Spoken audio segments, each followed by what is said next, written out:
बहुत बहुत धन्यवाद संचालक महोदय। आज पूरे देश में और पूरे विश्व में 193 देशों में 9 अगस्त विश्व आदिवासी दिवस मनाया जा रहा है। तो हम लोग भी आदिवासी परिवार की विचारधारा के माध्यम से उसके बैनर तले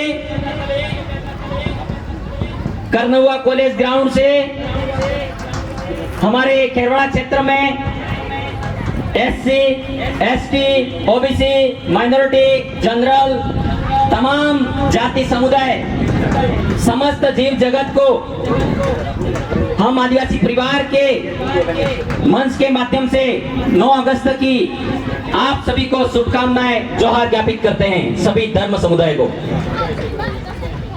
आप लोग गाँव गाँव से, पालो पालो से, मुखीगण, गमितीगण, सामाजिक कार्यकर्ता, कर्मचारी, सेवानिवृत्त कर्मचारी, बेल्ट की नौकरी में रिटायर्ड अधिकारी और प्रतिनिधि, जनप्रतिनिधि, तमाम साथी पधारे, आप सभी का आभार करता हूं और हमारे पुरखों को नमन करना चाहता हूं जिनका खून हमारी रगों में दौड़ रहा है। तो सबसे पहले मैं हमारे यहाँ से अभी हाल ही में विगत 2-3 साल पहले कांकरी डूरी में शहीद हुए तरुण और शाहिद को नमन करते हुए, शहीद भाई श्री जगदीश जी पांडुर को नमन करते हुए, मेघराज जी तावड़ को नमन करते हुए और 7 मार्च 1922 पाल चितरिया डडवाम में शहीद हुए उन शहीदों को नमन करते हुए, लिलोड़ी बर्दी में शहीद हुए उन शहीदों को नमन करते हुए, हमारे केसरिया जी में मजदूर यूनियन संघर्ष करता हुआ शहीद हुए उन सभी को जोहार करता हूं। साथियों, हम लोग भील प्रदेश के समय से पहले से मांग उठती आ रही है, लेकिन हम लोग, हमारे अंदर धैर्यता, सहनशीलता नहीं हो सकता है। कहीं दूर दराज वाले व्यक्ति जाने के लिए जल्दबाजी कर सकते हैं, लेकिन हमारे आदिवासी समुदाय ने, भील समुदाय ने, अगर इतिहास की बात की जाए तो 365 दिन के 365 दिन अपनी शहादती बलिदानियां हंसते हुए इस प्रकृति के लिए और इस क्षेत्र के लिए दिए। हम लोग 2 घंटे, 4 घंटे, 5 घंटे बैठने के लिए तैयार नहीं है। उस समय में मोबाइल की सुविधा नहीं हुआ करती होगी, सूचना का माध्यम कैसा रहा होगा हम समझ पा रहे हैं। आज हम लोग गाड़ी में बैठकर आते हैं, प्रोग्राम में जा रहे हैं, हमको 2, 3, 4 घंटे बैठ नहीं पाते, क्या हम भील प्रदेश बना देंगे? आप सभी से मेरा सवाल है। इस प्रकार से भील प्रदेश नहीं बनेगा मेरे साथियों। अभी तो ये शुरुआत है। जिस प्रकार से हम लोग आधिकारिक रूप से तरानों में विश्व आदिवासी दिवस घोषित हो गया था, लेकिन हमको सूचना आज मिल रही है। आज कितने साल हो रहे हैं, ये समझने का और सोचने का विषय है मेरे साथियों। इसीलिए हमारा समाज दर दर की ठोकरें खा रहा है।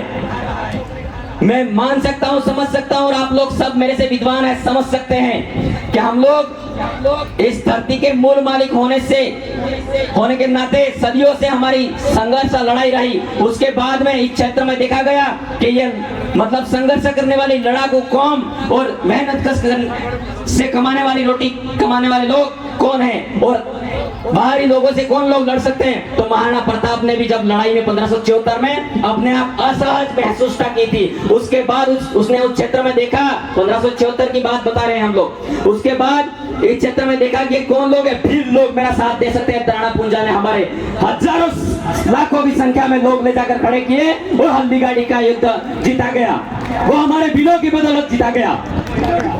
आज बता दे किसी दूसरे समाज के लोग कहीं शहीद हुए हो बहुत संख्या में, बताइए।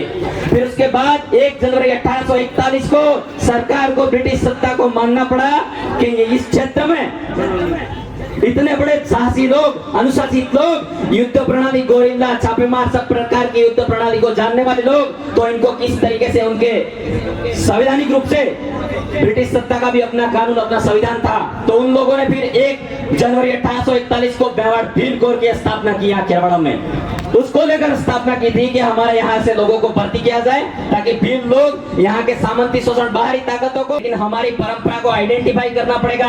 पूरा यूएनओ, संयुक्त राष्ट्र संघ जब सर्वेक्षण करेगा कि भारत में किस तरीके से आदिवासी दिवस मनाया गया, तो हमारी एक पहचान, अस्मिता की भी आइडेंटिफाई किया जाएगा। तो आज हम लोग यहाँ देख रहे हैं, हमारा युवा है वो आज गलत दृष्टिकोण में जा रहे हैं। हम उन युवाओं को गलत नहीं कह रहे हैं, लेकिन अभी भी आदिवासी परिवार की विचारधारा में आ जाइए और अपने आप अनुशासित होकर काम करिए। ये कहना चाह रहा हूँ। फिर हमें ये पता नहीं लगा लगते लगते हम लोग हमारे आज आदिवासी परिवार के मंच तैयार करने वाले माननीय भंवरलाल जी परमार दादा ने एक ऐसी विचारधारा खड़ी की। उस विचारधारा के माध्यम से हमारा 25 साल का युवा, 27 साल का युवा आज लोकतंत्र में अपने ताल ठोक रहा है उस मंदिर में। ये कहना चाह रहा हूँ, क्यों हम समझने के लिए तैयार नहीं है, उस विचारधारा को क्यों एक्सेप्ट नहीं करना चाह रहे हैं। हम लोग हमारे यहाँ हिंदू धर्म के जो समुदाय है उनको भी नमन करते हैं, मुस्लिम कम्युनिटी है उनको भी नमन करते हैं, उनका त्योहार आता है, सिख समुदाय है उनका भी तहे दिल से नमन करते हैं। ओबीसी जनरल कोई भी कास्ट का व्यक्ति हो, तेली हो, कोई भी हो, तो हम लोग सबका सम्मान करते हैं, इज्जत करते हैं। लेकिन हम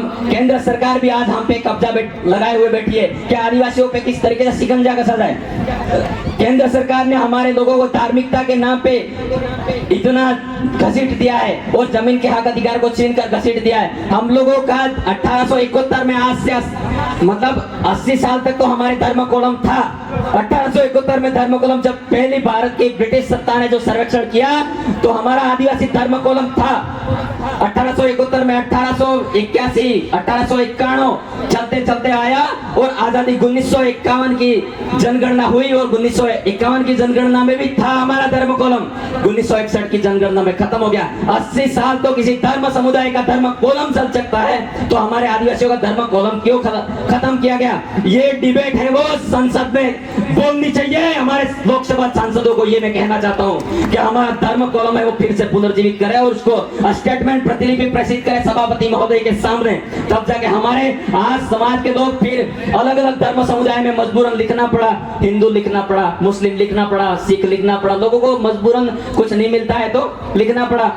तो यह समस्या कोई समझने के लिए तैयार नहीं है। यह समस्या आदिवासी परिवार के शुभ चिंतकों ने समझा है, सोचा है, जाना है, चिंतन किया है, मनन किया है। हम बोलते हैं बिल प्रदेश, आदिवासी समुदाय बोलता है बिल प्रदेश, तो दूसरे समाज समुदाय को बहुत बड़ी दिक्कत होती है।